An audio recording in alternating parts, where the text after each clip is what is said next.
Welcome to today's Coach's Corner.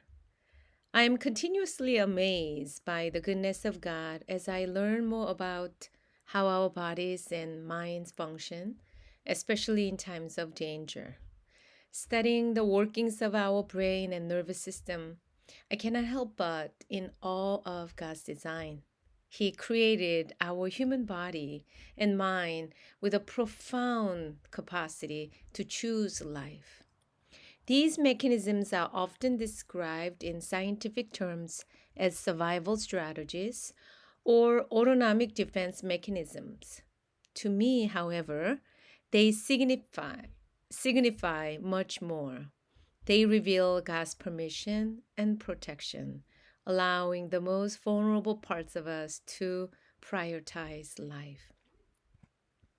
Our autonomic survival defenses are strategies that were originally developed to reduce the level of harm and ensure a sense of safety.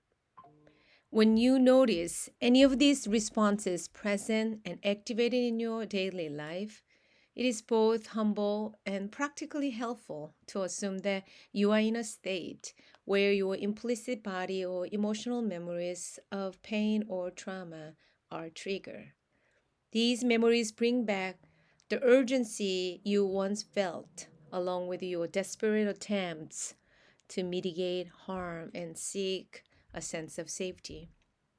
Understanding the sequence of our autonomic survival responses to danger has been a very helpful tool for me, reducing the level of shame and guilt I once experienced. Previously, I grapple with a heavy sense of guilt and shame over my quick and automatic reactions of worry, anger, fear, and hopeless despair in response to situations that felt uneasy, unpleasant, uncomfortable, or unbearable. I was harsh towards myself whenever one of these defensive strategies was activated in my body. I scolded myself harshly, accusing myself, "What's wrong with you? Why do you not trust God? How can you call yourself a follower of Christ if you cannot trust God in these situations? What more does God need to do for you?" Only when I realized that this inner critic is also an expression of my survival strategy, and that God sees this as part of me who desperately try to choose life, was I able to exhale and look around to notice God, who is already glad to be with me. I then was able to see the expression of the Father who welcomes both sons. "Welcome home, son. I'm glad to see you. It's okay to feel it. Son, I'm always glad to be with you. All I have is yours." With an awareness and appreciation of our God, who embraces all our survival responses, let us take a moment to study the sequence of autonomic survival defenses in response to danger in detail. When a caregiver responds to a baby's attachment cry in response to fright through their parental presence, protection, nourishment, warmth, soothing sound, or touch, they help the infant's nervous system return to a state of safety. This is how we humans grow our window of capacity. However, when no parental presence is available to restore a sense of safety, an infant's nervous system begins to escalate, crossing the threshold into a full sympathetic response, typically known as fight or flight. When our fright escalates into panic, it activates the flight response, sending us the message, "I have to get out of here or I'll die." Or perhaps it may be too dangerous to escape, or it may cause more danger for the people that are left behind. If my nervous system is not brought back into the window of tolerance, the activation just keeps increasing, and my rage can escalate into a fight response. Unless someone externally helps to calm things down, or I find a way to advocate for myself internally, I will not be able to settle back or fully move past this fight response.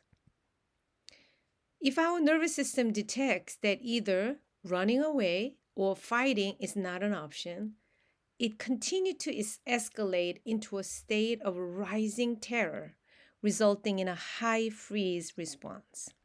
This involves tonic immobility, where high muscle tone immobilizes the body. This state feels like being caught between your needs and your fears.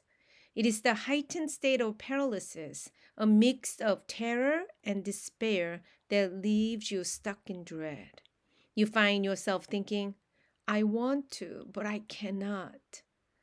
This is such a horrible place to be stuck in. When our sense of safety is not restored, your nervous system crosses another threshold into full collapse, engaging the dorsal vagal system. In this state, you completely shut down and submit to hopeless despair.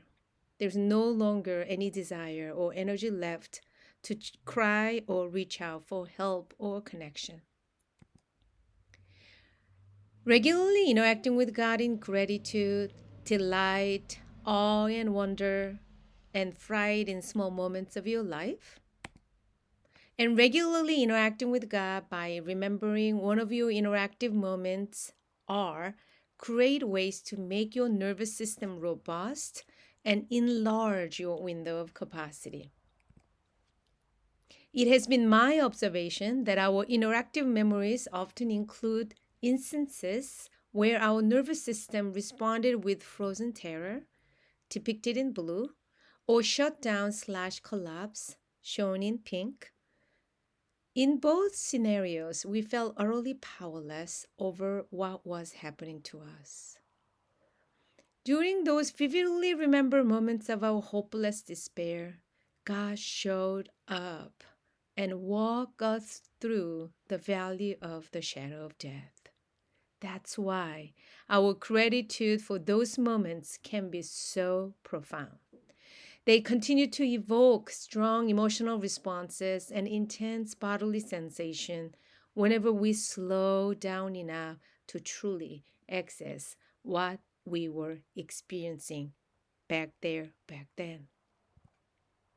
Clearly, we see that it was not through our own power, but through the power of God's presence that our fears were melted away and new life was breathed into places once filled with hopeless despair and shame.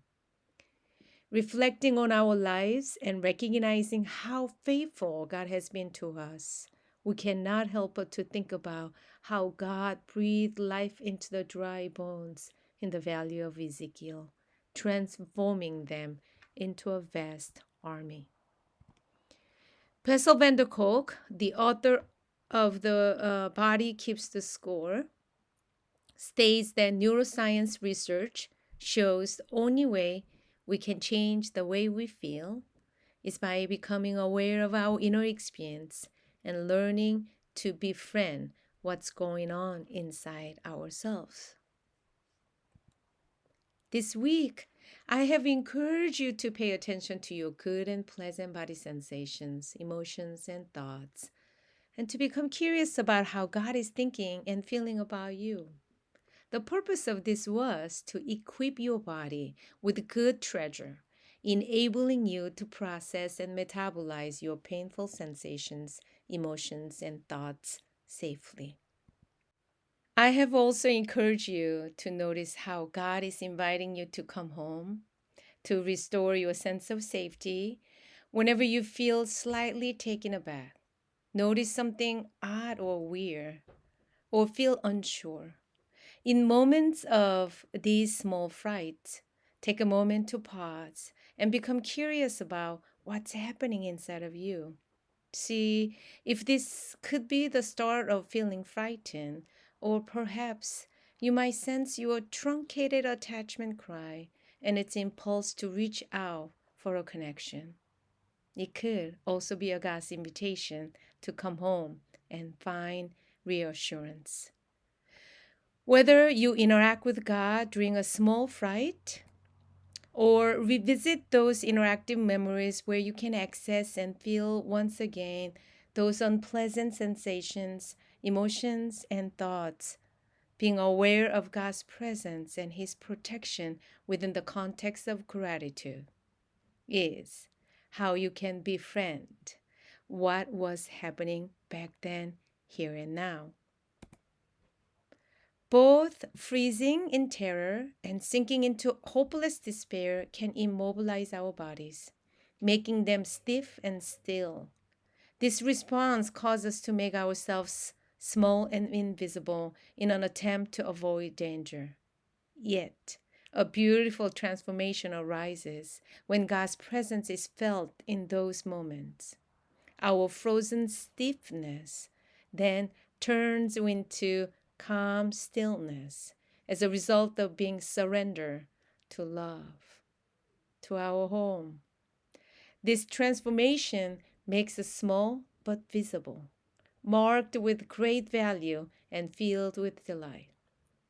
And it is this moment by moment changed felt experience in your body that gives you the push to step forward into life with newfound freedom and courage.